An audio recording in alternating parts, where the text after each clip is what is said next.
बच्चे कितने अच्छे। अरे यार कंडोम किस लिए और क्या मैं खुल के बोलूं, यही तो है कंट्रोल, और क्या है यू तरीका और है। मोदी सरकार अगर जनसंख्या नियंत्रण पर कानून लाती है, बिल लाती है, आप स्वागत करेंगे? अरे भैया मैं मोदी नहीं योगी का भी स्वागत करता हूँ खुला। एक मुसलमान तुम्हारे सामने चैलेंज कर रहा है, इस्लाम के अंदर जब तुम कोई गोश्त बेको तो पर्दा करो ताकि किसी को तकलीफ ना हो, और बूचड़ खानों में यूं ही पलट दिया वहाँ गंदगी दुनिया भर की। अच्छा हुआ अल्लाह ने जो काम मुसलमानों से लेना था वो योगी से ले लिया। जरूरी नहीं कि मुसलमानों का मुसलमान से ही ले, वो गैरों से भी ले लेता है। सो मोदी से बहुत काम ले लिए। जब तुम्हारी मस्जिदें बद्दुआ करेंगी ना आपके हक में तो फिर वहाँ मियाँ मंदिर ही बनेंगे। बेहतर है मंदिर बन गया। मोदी वो मोदी है कि एक बंदा हिंदुस्तान से हज के लिए गया पैदल, गुजरात ने तकरीबन उसकी 50 किलोमीटर तक सिक्योरिटी की है। हुकूमत तो मोदी की है ना हिंदुस्तान में, है ना। तो दुश्मन कहाँ है? तुम अच्छे मुसलमान बनो। पीएफआई जैसा संगठन जब बैन होता है तो उसके विरोध में प्रदर्शन होते हैं, हिंसक प्रदर्शन होते हैं केरल के अंदर। कौन कर रहा? जी हमने तो ना किया, आपने किया? आपने स्वागत किया ना, आपने स्वागत किया पीएफआई के बैन होने पर स्वागत किया ना हमने तो नहीं किया स्वागत। तो जो कर रहे हैं उनको स्वागत करने दो। पीएफआई क्या है? पॉपुलर फ्रंट है ना इसके फुल फॉर्म, है ना। राष्ट्रीय जो भी मतलब ये एक शायद कर्नाटक की पार्टी है, और पीएफआई का आपने जिक्र कर दिया। ये 3 पार्टियों को लेकर तब कहीं जाके एक पार्टी बनी, है ना, 2006 में लास्ट, है ना, यहीं से शुरुआत हुई इसकी।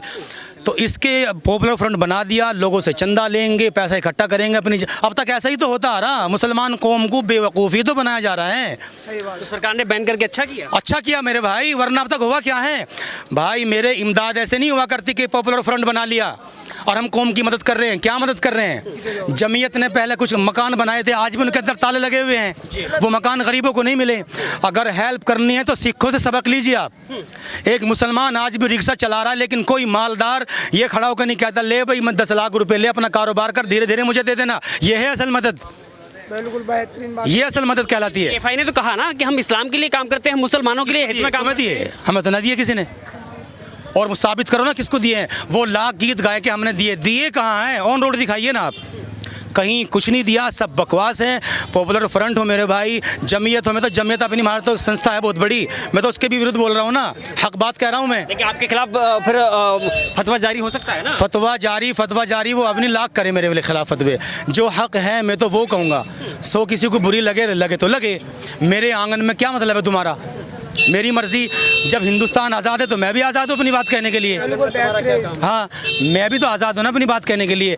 अगर मैं शुरू से डिटेल्स खोलूँ ना तो आप चौंक जाएंगे भाई। आज मुसलमान इतना परेशान है, कारोबार के लिहाज से ले, मईशत के एतबार से, बीवी बच्चों के एतबार से, हर जगह परेशान है। ठेली लगा रहा वो मुसलमान, फल बेच रहा वो मुसलमान, रिक्शा चला रहा वो मुसलमान, जो मजदूरी कर रहा, बेलदारी कर रहा वो मुसलमान। किसी भी कौम में जाइए, पॉपुलर फ्रंट बन गया, जमीयत बन गई, क्या कर रहे हैं आप? कहीं दंगा हो गया, वहाँ जा कंबल बांट दिए बस आपने ज़्यादा से ज़्यादा। कहीं ज़्यादा बड़ा दंगा हो गया, हुकूमत से पैसा लिया, 2-4 मकान बना दिए, एक कुछ भी दे दी, 6 खाली पड़े आज भी। ये कौन सी इमदाद हुई? इमदाद तो ये है कि सिख जब कहीं भीख मांगता है तो फ़ौरन कमेटी बैठती है, उनकी मजलिस शोरा बैठती है, उसकी हेल्प होती है। कारोबार कर, भीख मत मांग। तमाशा बना दिया मुसलमान कौम का इन लीडरों ने। कोई है ही नहीं कहने सुनने वाला। जनसंख्या जो देश में बढ़ रही है, बार बार उससे सवाल खड़ा हो रहा है कि इस पर नियंत्रण हमें करना चाहिए, कानून आना चाहिए। आप भी मानते हैं इस बात को? बिल्कुल। देखो, कंट्रोल तो होना चाहिए, ठीक है ना, कंट्रोल तो ज़रूरी है और इस्लाम में इसकी गुंजाइश भी है। गुंजाइश कहाँ है? ओवैसी ने कह दिया ना हमें ज़रूरत नहीं है जनसंख्या कम करने की। किसने कहा नहीं है? ओवैसी मौलवी है क्या? वो हमारे बड़े हैं, सब कुछ है, ज़्यादा जानते हैं। इस्लाम में गुंजाइश है। एक बता रहा हूँ मैं आपको, वो सुना देना अपनी क्लिप जब कभी मौका लगे। एक सहाबी बोलते हैं जो ईमान लाने के बाद अल्लाह के नबी को जिसने देखा, है ना, प्रॉफिट पैगंबर मोहम्मद सल्लल्लाहु अलैहि वसल्लम, यानी हिंदी में बोले तो संस्कृत में अंतिम महर्षि, ठीक है ना, उनके पास एक साहब तशरीफ़ लाए, सहाबी, कि अल्लाह के नबी मैं अपनी ख्वाहिश और तरीके से पूरी कर लेता हूँ, ठीक है ना, समझ गए ना, मैं शॉर्ट में, क्योंकि बच्चे भी हैं यहाँ, लड़की भी हैं, सब कुछ। तो अल्लाह के नबी खामोश रहे वहाँ, सुकूत इख्तियार फरमा लिया। अगर इस पर कोई एतराज़ होता या ज़बरदस्त रोकथाम होती तो जाहिर सी बात है कुछ बोलते आप कि तुमने ऐसा किया क्यों, क्योंकि वो तो हमारे लिए आइडियल है ना, बिल्कुल नमूना हमारी ज़िंदगी के लिए। तो ऐसा कुछ नहीं है। पॉपुलेशन जो है, जनरेशन, आप इसका अगर विलो जा रहे हैं, कंट्रोल होना चाहिए। लेकिन अगर तुम और तरीके इस्तेमाल करते हो, खुदा न खास्ता ऑपरेशन करा लिया, बच्चेदानी ख़त्म करा ली। एक मेरे दोस्त है राजीव, अजय है मेरा दोस्त, बनिया है, एक लड़का था, 2 लड़कियाँ, उसके लड़का मर गया बेचारा बुखार में पिछले साल, किस्सा ख़त्म, बच्चे की बीवी की नसबंदी करा दी, अब रो रहा है। क्या करे? खुदा न खासा अगर गुंजाइश होती अल्लाह दूसरा देता उसके। कंट्रोल होना चाहिए, लेकिन और तरीके बहुत हैं। ये नहीं कि तुम पे बच्चेदानी ख़त्म कराइए। बताइए ना तरीका क्या है? बच्चे कितने अच्छे, अरे यार, बच्चे कितने अच्छे। अरे यार, कंडोम किस लिए? और क्या मैं खुल के बोलूँ? यही तो है कंट्रोल, और क्या है यूँ तरीका और है। इस्लाम में तरीके की इजाज़त है, लेकिन बेहुदापन, बेहूदगोई, बदतमीज़ीपन, इस्लाम सिर्फ इसी को तो बर्दाश्त नहीं करता। बेहूदगोई, बदतमीज़ीपन, बदचलनी को इस्लाम पसंद नहीं करता। बाकी तुम तरीका इस्तेमाल कर सकते हो। अब जब बात खुली गई, कंडोम है, निरोध है, इसे आप इस्तेमाल कीजिए, और जब आपकी तमन्ना हो अपनी औलाद पैदा कीजिए। ये कौन सा तरीका है कि बीवी का पेट फड़वा दिया, बच्चेदानी ख़त्म करा दी या नसबंदी करा दी, पूरी ज़िंदगी के लिए उसे बर्बाद कर दिया? ये तो गलत है ना। बस ये इस्लाम इसी को मना फरमाता है। आपको नहीं लगता है कि जब जनसंख्या कंट्रोल की या जनसंख्या कंट्रोल करने के कानून की जब बात आती है, नीति की बात आती है, तो सबसे ज़्यादा मुसलमान ही विरोध करता है कि भाई ये सब अल्लाह की देन है, इस पर हम कंट्रोल नहीं कर सकते? देखिए, इस्लाम में इस चीज़ की गुंजाइश नहीं है बिल्कुल भी, क्योंकि इस्लाम में अल्लाह ने ये फरमाया है मेरे भाई, अल्लाह ने ये फरमाया कि रिज़्क, देखिए सुनो, रिज़्क देने वाला मैं, पानी पिलाने वाला मैं, सब कुछ इस सृष्टि का मालिक मैं, सिर्फ मैं हूँ। तो तुम्हें किसी चीज़ की फ़िक्र करनी नहीं चाहिए। अल्लाह ने फरमा दिया अगर 10 साल भी ज़मीन पर बारिश ना हो तब भी तुम्हें घबराना नहीं चाहिए। बस तुम असबाब पैदा करते रहो, असबाब समझते हो, तदबीर इख्तियार करते रहो, कारोबार करो, रोज़ी मैं ही दूँगा। ये क्या कारण है कि आदमी करोड़ों का बिजनेस कर रहा है और एकदम ज़ीरो हो गया वो? तो आप मानेंगे कि मोदी सरकार अगर जनसंख्या नियंत्रण पर कानून लाती है, बिल लाती है, आप स्वागत करेंगे? अरे भैया, मैं मोदी नहीं, योगी का भी स्वागत करता हूँ खुला। एक मुसलमान तुम्हारे सामने चैलेंज कर रहा है। मोदी ने कुछ काम ऐसे किए हैं जो इज़ वेरी वेरी गुड, और योगी ने भी बहुत ऐसे काम अच्छे किए जो जिनकी तारीफ़ करना बड़ा मुश्किल है। इस्लाम में गोश्त को पर्दे के अंदर काटने का हुक्म है। इस्लाम के अंदर जब तुम कोई गोश्त बेको तो पर्दा करो ताकि किसी को तकलीफ़ ना हो। अल्लाह ने ये काम योगी से ले लिया। अल्लाह हर चीज़ पे कादिर है ना। मुसलमान बाज नहीं आ रहे थे, गोश्त खुला काट रहे हैं, खुला टांग रहे हैं दुकानों पे, आने जाने वालों को तकलीफ़ हो रही, और बूचड़ खानों में यूं ही पलट दिया वहाँ गंदगी दुनिया भर की। अच्छा हुआ अल्लाह ने जो काम मुसलमानों से लेना था वो योगी से ले लिया। जो तुम्हारी मस्जिदें बंद पड़ी थी, अल्लाह तबारक व तआला हर चीज़ पे कादिर है। ज़रूरी नहीं कि मुसलमानों का मुसलमान से ही ले, वो गैरों से भी ले लेता है। मोदी से बहुत काम ले लिए। जब तुम्हारी मस्जिदें बद्दुआ करेंगी ना आपके हक़ में, तो फिर वहाँ मियाँ मंदिर ही बनेंगे। बेहतर है मंदिर बन गया, कम से कम लोग जाते रहे वहाँ, वरना वहाँ तो लोगों ने कभी सजदा करके भी नहीं देखा। ये हालत है मुसलमानों की।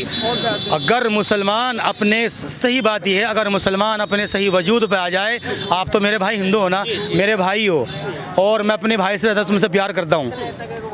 इस्लाम का ये हुक्म है कि अगर मुसलमान के किसी घर की बराबर में कोई घर हिंदू का है, अगर उसका चूल्हा नहीं जलता, धुआं नहीं उठता, तो उस मुसलमान के लिए खाना हराम है। ठीक, इस्लाम है यूँ। और अगर मुसलमान का पड़ोस उस मुसलमान से खुश है, वो मोमिन नहीं हो सकता। किसी भी मौलवी से जाके पूछ लेना आप, किसी भी मौलवी से, वो मुसलमान हो ही नहीं सकता। मुसलमान नहीं है, नहीं है, नहीं है जिससे पड़ोस खुश ना हो। और ज़रा मुसलमान का दौरा करना, सबसे पहले पड़ोसी मुखालिफ मिलेगा मुसलमान का। सबसे पहले एक दूसरे काट पे लग रहे हम। इसका वक़ार नीचे आना चाहिए। ये मिट्टी में कैसे मिलेगा? इसका एक मंजिल मकान था, दूसरे का पता नहीं 10 कैसा बन गया। जब तक गिरेगा नहीं, चैन नहीं आएगा उसे। ये हमारे अमाल हो चुके। हिंदुओं से हमें कोई शिकायत नहीं। अगर हम अपने ईमान पे, अपनी कुरान पे, इस्लाम पे आज भी चले ना इंशाअल्लाह, हिंदू तो कल भी हमारे हमदर्द थे, आज भी हमदर्द हैं। और अगर हम हिंदुओं को सही तरीके से अपना किरदार दिखाए ना, और बतलाऊँ मैं तुम्हें, हिंदू मुसलमान का दुश्मन नहीं है, सिर्फ नेता आग लगा रहे हैं। चलिए मेरी साथ अजान हो रही है, अब मगरिब की नमाज़ हो रही है। सैकड़ों हिंदुओं को मस्जिद के गेट पे दम करते दिखलाऊंगा मैं आपको। सैकड़ों हिंदू आएंगे अपने बच्चों को ले के मस्जिद के गेट पे कि मेरे बच्चों को ज़रा दम कर दो। सैकड़ों। अगर उन्हें इस्लाम से नफरत थी तो फिर ऐसी तैसी कराने आ रही फिर मस्जिद पे वो क्यों आए? मेरी जगह चलिए आप मस्जिद में। सैकड़ों, जब मैं नमाज़ पढ़ के निकलता हूँ, लाइन लगे रहती है हमारी हिंदू माँ बहनों की, अपने बच्चों को दम कराती हैं। जो डॉक्टर से ठीक नहीं होता, मस्जिद के गेट पर आती हैं वो औरतें, हिंदू औरतें, जो हमारी माँ बहनें हिंदू हैं। अगर उन्हें इस्लाम से या मुसलमानों से नफ़रत है तो फिर मस्जिद पर आई क्यों? जवाब दीजिए ना आप। नहीं है जवाब। जवाब है हिंदुओं को इस्लाम से मोहब्बत है। मैं चैलेंज कर रहा हूँ उस चीज़ का, बशर्ते कि उनके सामने कोई अच्छा किरदार अदा करे, अच्छा बन के दिखलाए। यार मुझे हिंदू तो इतना शरीफ है कसम से, अगर तुम अभी चलो ना किसी गांव में और रात हो जाए, अगर तुम सही इनका जी मुझे नमाज़ पढ़नी, मुसल्ला देगा सबसे पहले आपको नमाज़ पढ़ने के लिए। और मैं गया हूँ राजस्थान में, थाने में गया, कल्लू भाई चले गए यहाँ से, कल्लू भाई आ जाओ जी। असर की नमाज का वक्त हो गया, थानेदार से कहा कि जब नमाज कहाँ पढ़े, भरतपुर का थाना है, खुद थानेदार ने मुसल्ला दिया, वज़ू को पानी मंगाया, हमारे कल्लू जो अभी इंटरव्यू दे रहे थे नसीरुद्दीन, नमाज पढ़ी, थानेदार ने नमाज पढ़ाई है, बतलाइए हिंदू था थानेदार, तो दुश्मन है हिंदू क्या मुसलमान का? 3 काम आपने मोदी और योगी का जिक्र किया, योगी का आपने जिक्र कर दिया, लेकिन मोदी के ऐसे 3 काम जो आपको लगता है, क्योंकि सवाल सबसे ज़्यादा ये खड़ा होता है कि मोदी सरकार ने 8 वर्ष में केवल हिंदू मुसलमान किया, मंदिर मस्जिद की राजनीति की, लेकिन ऐसे 3 काम जो आपको लगता है कि हर समाज के लिए और खासतौर पर मुस्लिम समाज के लिए हितकारी हुए। देखो मेरे भाई, जब तुमने मोदी का, चलेगा नमाज को भी, जब तुमने मोदी साहब का जिक्र किया है, मोदी अपनी जगह पे हैं तो वेरी गुड, ठीक है ना।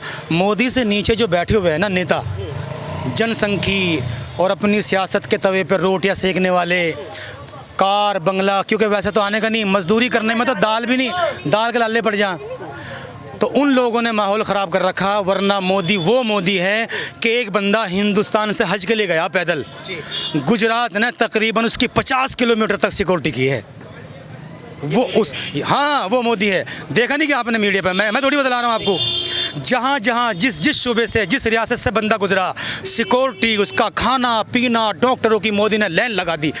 हुकूमत तो मोदी की है ना हिंदुस्तान में, है ना, तो दुश्मन कहाँ है? तुम अच्छे मुसलमान बनो।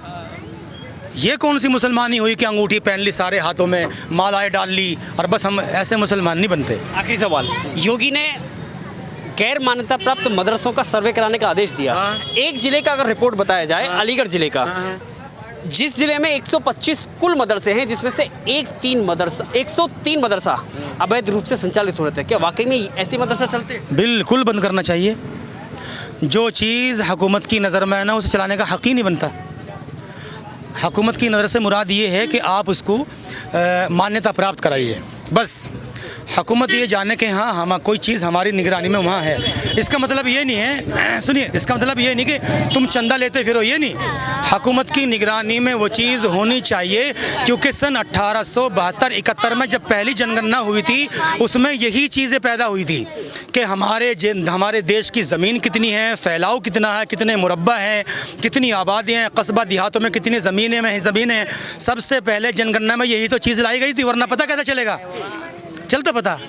तो ये चीज़ें ज़रूरी हैं, और जो मदरसे अवैध रूप चल रहे हैं वो यकीनी तौर पे बंद होने चाहिए, सरकार की नज़र में होना ज़रूरी है। अगर सरकार के ख़िलाफ़ जाइए, सरकार की गलत बात है। मैं चाहूँगा एक शेर के साथ में आखिरी बात कीजिए। जी, शेर तो बस इतना समझ लीजिए, अमानतदार भी हम हैं, ज़मानतदार भी हम हैं, ठीक है ना, ज़मानतदार भी हम हैं, ठीक है ना। ज़माना जानता है इत्र के बाज़ार भी हम हैं, हमी नब्बाज़ तूफ़ान हमी ज़लज़लों के राज़दां ठहरे, ठीक है जी। हमी नब्बाज़ तूफ़ान ज़लज़लों से मुराद समझिए आप, हल्लन, जिसे हिंदी में हल्लन बोलते हैं, है ना। ये सिर्फ हमारी देन है, मुस्लिम कौम की देन है, लेकिन अल्हम्दुलिल्लाह वो मुसलमान और थे, आज का मुसलमान और है। ये अपने उस पे नहीं है, अपने पड़ाव पे नहीं है। बस में मुसलमान के जो लीडर है ना, मुसलमानी लीडर, ये मौलवी, बड़े बड़े कायद जो बैठे हैं कुर्सियों पे, वली के घर कालीन नामुमकिन, शैतान के घर सालिहीन नामुमकिन। जो सही मायने में अल्लाह वाला होगा, पंडित होगा, वो तो भैया टूटी हुई चटाई पे मिलेंगे, उड़ी कार में नहीं मिलने के वो लोग, ठीक है ना।